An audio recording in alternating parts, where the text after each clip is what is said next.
வணக்கம் நண்பர்களே. ராமர் குடும்பத்தின் படங்களை நாம் பார்த்திருப்போம். அதில் ராமர், சீதை, லட்சுமணன், பரதன், சத்ருகன் மற்றும் அனுமன் என 6 பேரை மட்டுமே காண்போம். ஆனால் ராமரின் வாழ்வில் மிகவும் முக்கியமான இன்னும் ஒரு உயிர் இருந்ததே. அந்த உயிர் ஏன் ராமருடன் எப்போதும் இருப்பதில்லை? அந்த உயிர் யார்? அதன் பின்னணியில் இருக்கும் ஆழமான ரகசியம் என்ன? அதை பற்றி தனிந்த வீடியோவில் பார்க்கப் போகிறோம். ராமர் தன் நண்பர்களான சுக்ரீவன் மற்றும் விபீஷணனுக்கு அவர்களின் வெற்றியில் முக்கிய பங்கை வகித்ததால் அவர்களை எப்போதும் தன் அருகில் வைத்திருந்தார். ராமர் பட்டாபிஷேகத்தின் போது தன் குடும்பத்தினருக்கு பரிசளித்ததைப் போலவே நண்பர்களுக்கும் பரிசளித்தார். ஆனால் ராமர் தனக்கு நிகராக கருதியவர் ஜாம்பவான். ராமரின் வாழ்வில் ஜாம்பவனுக்கு ஒரு முக்கிய பங்கு உண்டு.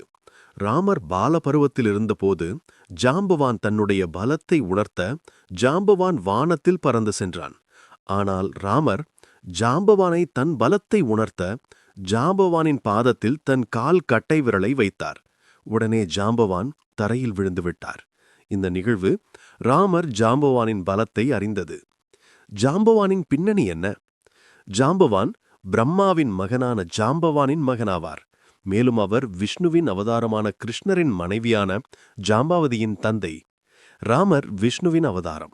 ஜாம்பவான் கிருஷ்ணரின் மனைவியான ஜாம்பாவதியின் தந்தை என்பதால் ஜாம்பவனுக்கு ராமர் தன் குடும்பத்தில் ஒரு இடம் கொடுத்தார்.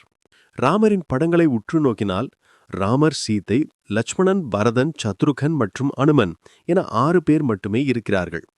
ஆனால் ஜாம்பவான் ஏன் ராமருடன் எப்போதும் இருப்பதில்லை? இதன் பின்னணியில் இருக்கும் ரகசியம் என்ன? ராமர் ஜாம்பவானை தன் குடும்பத்தில் ஒரு அங்கமாக கருதினார். ராமர் ஜாம்பவானை தன் தந்தையாகவும் மகனாகவும் நண்பனாகவும் சகோதரனாகவும் கருதினார்.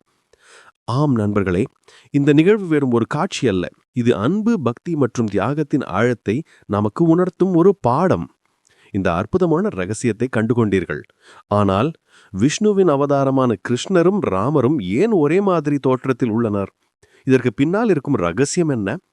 அதை பற்றி அடுத்த வீடியோவில் விரிவாக காணலாம்.